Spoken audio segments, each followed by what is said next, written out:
I know that you had begun businesses before. What made you start the Digital Marketing Mum? So I was in a marketing role. I worked in the corporate environment. I worked within the tech industry, and I really, really enjoyed my job. I'd been there for coming up to 5 years. That was my piecing me back together after parenthood role that kind of I'm very, very grateful for. And it gave me that identity back that I'm not just a mum. But it got to the point where it no longer served me. Things had changed within that particular organization and they just didn't align with me anymore.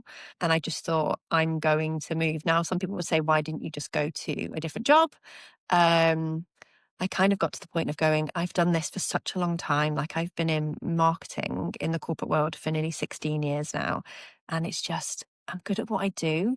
And I actually really like helping small businesses. So I was like, I'm just going to go and do it myself. So I handed my resignation in. I ran through that door. It was at the end of last year. So it was coming up for 12 months ago that I did that. And then I toyed with the idea of what am I going to call myself? I want to help small businesses with their marketing and their socials. What shall I call myself? I'm going to go with the Digital Marketing Mum. And it was born. It has been a hard year. It's been tough grind, but I am grateful for every day. I am grateful for all of the people that I've met. I'm grateful for all the businesses that trust me and work with me and I help them. And I've proved my husband wrong in terms of the fact that he didn't want me to call it the Digital Marketing Mum. He wanted me to pick a different name. And I was like, I don't want you to change the name. Like the name says what I do and what I offer. And I think if someone doesn't want to work with me because I have mum in the title of my business, then they're probably not the right client for me anyway. So, yes. I think we can dig deeper into that because your business before also had the word mum in it. Am I right? Yes, the Clean Life Mum, it still exists. It is still there. That is what I'm writing my recipe book under the title of. And it's also where I host my women's wellness events. They sit underneath the Clean Life Mum as well. Okay, so you have so many different things going on, and all of them proudly wear the title mum. And I love this because I've had conversations, obviously, with other mothers as I've been building this podcast. And there is a perception sometimes that if you add the word mum in any context to your business, that there are people in the world for whom that would diminish its value.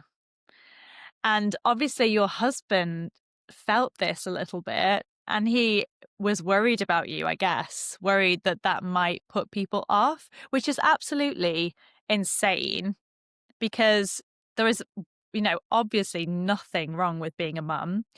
It's so, I don't know. And I nearly said the word brave, but that's also complete nonsense because it's not brave. It's just so good of you to own it and put it in your business title.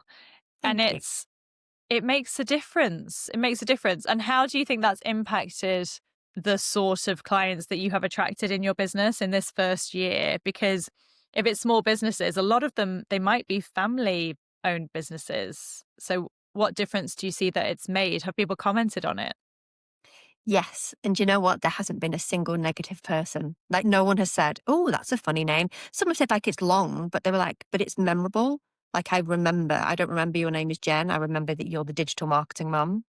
And, I've met other marketers, obviously, who are freelance and they've been like, I really like it. I like that you've gone with putting mum in it and just kind of, like you say, Yeah. own it because Yeah. that's who you are first and foremost. And that's what I do. And, that's Yeah. why I do it. So, yeah. Yeah.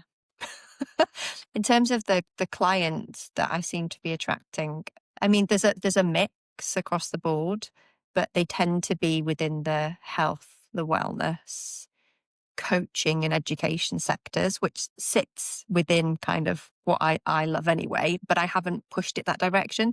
They're just the people that I've attracted. All about energy. All about energy.